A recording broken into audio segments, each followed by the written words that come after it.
So let's try to understand a couple of layout controls from WPF. So what we have done here so far is we took a button and we tried to render it and we rotate it with the help of angle like 30. So what I'm going to do, I'm going to comment this content. In order to comment the content in Visual Studio.NET, what we do is we use a shortcut like Ctrl+KC. So comments in WPF XAML looks like this.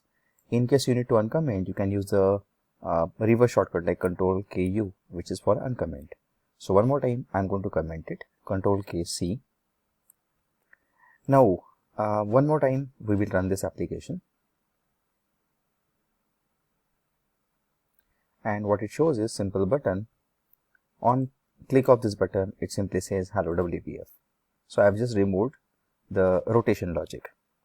Now what is it that I'm going to do is, in this button, I am going to add one more control, which I said is very difficult in case of WinForms applications. So button doesn't have a text, button rather has a content. And as of now, the content is click me, which is a plain text. So instead of click me, what I'm going to do is I'm going to add on another text box here. So I'm going to specify the button control that we have here is going to have one content, and this content is going to be simple text box.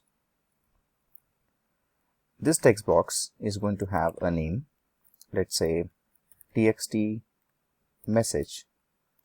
We'll have a height here, this is 80, and width is going to be 200. And then when we have to set the value for this message box or text box, what I'll do is I'll use the same event handler that we used earlier.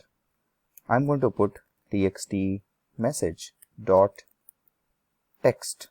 Now text box has a text property equal to, I'll specify hello WPF and then put semicolon here. So this is simple accessibility. XAML controls are accessible by the name property in case of code behind. So now let's save it and let's run this application. Once you run it, you will find out button has a text box inside it. Obviously, text box is almost occupying entire space as that of button. So just to make it easily visible, I'm going to make height as in 50, and I'll make sure that width of the text box is 100 so that we can see text box clearly.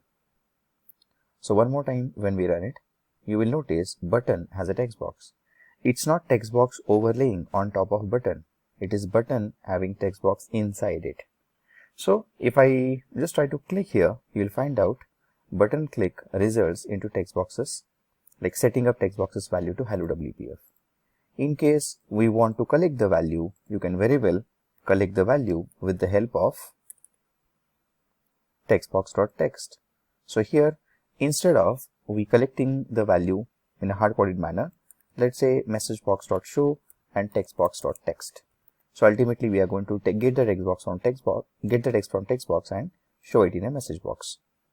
So when you run this and try to put here something, so let's say XAML, and you click on the button, you will find out it simply shows you XAML on the in the alert. So this is very, very difficult to achieve. Keep it in mind, if you have to achieve this in case of WinForms, it takes lots of efforts. It takes lots of hours. And then here, within few seconds, we have developed this kind of, I can say, complex control with button with a text box inside it.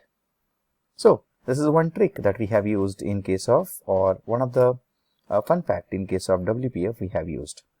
So now what I need to do is, like this button, this text box we have added.